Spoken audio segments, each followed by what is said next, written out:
क्या आप भी एक ऐसा करियर चूज करना चाहते हैं जिसमें आप कमा सकते हैं बहुत सारे पैसे और घूम सकते हैं बहुत सारी कंट्रीज। इस वीडियो में आपके साथ शेयर करूंगा कि मर्चेंट नेवी को कैसे ज्वाइन करते हैं और क्या सच में ये काम इतना आसान है जितना सब लोग बताते हैं।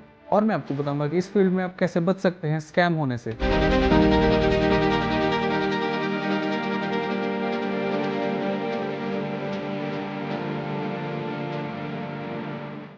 Hello guys, welcome back to my channel. मैं हूं प्रभजीत सिंह, एक डेक कैरेट। आज मैं आपको बताऊंगा कि आप मर्चेंट नेवी को अपना करियर कैसे बना सकते हैं, या फिर अगर आपका कोई क्लोज रिलेटिव है जो इस फील्ड को ज्वाइन करना चाहता है तो कैसे आप उसको स्कैम होने से बचा सकते हैं। इस वीडियो में मैं क्या क्या कवर करने वाला हूं वो मैं आपको पहले ही बता देता हूं। सबसे पहले मैं आपको बताऊंगा सारे करेक्ट मेथड्स जिससे आप मर्चेंट नेवी ज्वाइन कर सकते हैं। दूसरी चीज़ मैं वो बताऊंगा कि कौन सा मेथड आपके लिए सही है और कौन सा डिपार्टमेंट आपको बेस्ट सूट करता है। फाइनल डिसीजन तो आपका ही होगा, लेकिन मैं आपको गाइड कर सकता हूं कि आपके लिए सही डिपार्टमेंट कौन सा है। और तीसरी चीज जो सबसे इंपॉर्टेंट है वो है कि इस फील्ड को ज्वाइन करते समय आपको किस चीज का ध्यान रखना है जो कि आपको फंसने से बचाएगा। मर्चेंट नेवी ज्वाइन करने के लिए सबसे पहले सारे लोग भागते हैं जीपी रेटिंग की तरफ। वो क्यों भागते हैं? क्योंकि ये आप ज्वाइन कर सकते हैं 10th के बाद, और लोगों को लगता है कि कम से कम पढ़ाई के बेसिस पर वो नौकरी ज्वाइन कर सकते हैं। पर अगर सच में बताऊं तो ये वाली ऑप्शन सबके लिए नहीं है, क्योंकि अगर आप एक क्वालिफाइड ऑफिसर बनना चाहते हैं और एक अच्छे रैंक की जॉब करना चाहते हैं तो जीपी रेटिंग उनके लिए नहीं है। अगर 10th के बाद आप पढ़ाई कर सकते हैं और आपकी फैमिली सपोर्ट करती है आपको फाइनेंशियली, तो आप पढ़ाई कीजिए। जिनके पास ऑप्शंस कम है, हार्श सिचुएशंस हैं और उनके पास आगे पढ़ाई करने की ऑप्शन नहीं है, तो वो जीपी रेटिंग ज्वाइन कर सकते हैं। जीपी रेटिंग एक 6 महीने का कोर्स है जो कि अगर आप एक अच्छे मैरीटाइम ट्रेनिंग इंस्टीट्यूट से करते हैं तो आपको एक अच्छी जॉब मिल सकती है। पर अगर आप जीपी रेटिंग करने का सोच रहे हैं तो आप ये ध्यान में रखिए कि आपको एक अच्छे कॉलेज से करना बहुत जरूरी है, जैसे टीएस रहमान या फिर उसी गोवा, क्योंकि इसको करने में लगते हैं 2 से 4 लाख, जो कि 6 महीने करने के बाद अगर आपको जॉब प्लेसमेंट नहीं मिली तो आपके लिए बहुत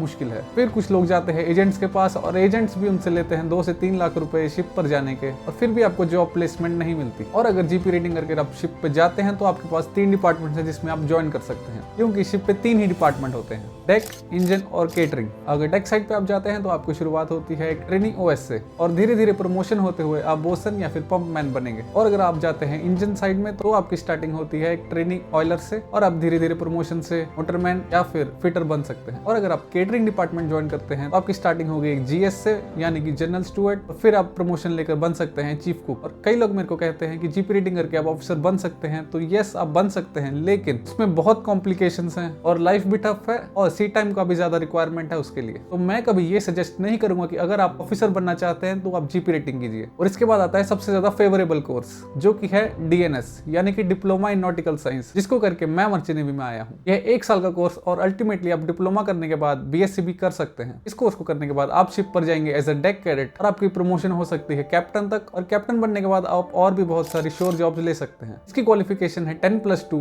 पीसीएम में मिनिमम 60% और इंग्लिश में भी आपको मिनिमम 60% चाहिए। इससे जितना भी अच्छा आप ला सकते हैं अपना स्कोर, उतनी अच्छी कंपनी में आप जा सकते हैं। मुझे कई लोगों का मैसेज आता है कि आप बायोलॉजी या फिर आर्ट्स के बाद इसको ज्वाइन कर सकते हैं, तो आई एम सॉरी कि आप इसको नहीं ज्वाइन कर सकते। फिजिक्स, केमिस्ट्री, मैथ इसके लिए मैंडेटरी है। इसमें होते हैं 2 स्टेप। सबसे पहला है कि आपको एक चाहिए स्पॉन्सरशिप आप ले सकते हैं कंपनी की वेबसाइट से, क्योंकि अगर आप स्पॉन्सरशिप नहीं लेते हैं तो आपकी जॉब की गारंटी नहीं है। आप सिर्फ करेंगे एक कोर्स, वो होगा गवर्नमेंट कॉलेज से, पर आपकी जॉब गारंटी नहीं रहेगी। इसलिए मैं सजेस्ट करूंगा कि आप पहले स्पॉन्सरशिप लीजिए और फिर कॉलेज के लिए अप्लाई कीजिए। बहुत सारी कंपनीज है, आप गूगल पे सर्च कर सकते हैं टॉप 10 मैरीटाइम कंपनीज, और आपको बहुत सारी ऑप्शंस मिल जाएंगी। और अगर उन सब मैरीटाइम कंपनीज की वेबसाइट से अगर आपने स्पॉन्सरशिप क्लियर कर लिया और आईएमयू यूनिवर्सिटी की वेबसाइट से आपने आईएमयू सीईटी का पेपर क्लियर कर लिया, बस फिर आपको 1 साल का कोर्स करना है और उसके बाद आप जा सकते हैं शिप पर। और अभी जब आप शिप पर जाएंगे 1 साल के बाद, तो वो आपका होगा ट्रेनिंग पीरियड, जिसमें आपको मिलेगा एक स्टाइपेंड। सैलरी नहीं मिलती, उसको हम बोलते हैं स्टाइपेंड, जो होता है 30 से 40 हजार रुपए। और ये बिल्कुल भी मत सोचना कि आपको आगे पढ़ाई नहीं करनी पड़ेगी, क्योंकि आप शिप पर ट्रेनिंग पूरी करने के बाद आपको घर पर आकर फिर से एग्जाम्स देने पड़ेंगे ताकि आप बन सके एक ऑफिसर। और जैसे जैसे आप रैंक में सीनियर होंगे वैसे वैसे आपके एग्जाम्स और भी टफ होते जाएंगे। तो आपको पढ़ाई तो पूरी लाइफ ही करनी पड़ेगी अगर आप मर्चेंट नेवी ज्वाइन कर लेते हैं। तो आपको मेंटली बहुत प्रिपेयर्ड रहना पड़ेगा। ट्रेनिंग पीरियड में भी आप शिप पर बिल्कुल फ्री नहीं होते हो, और जो आप रील्स में देखते हो वो बिल्कुल सच नहीं है,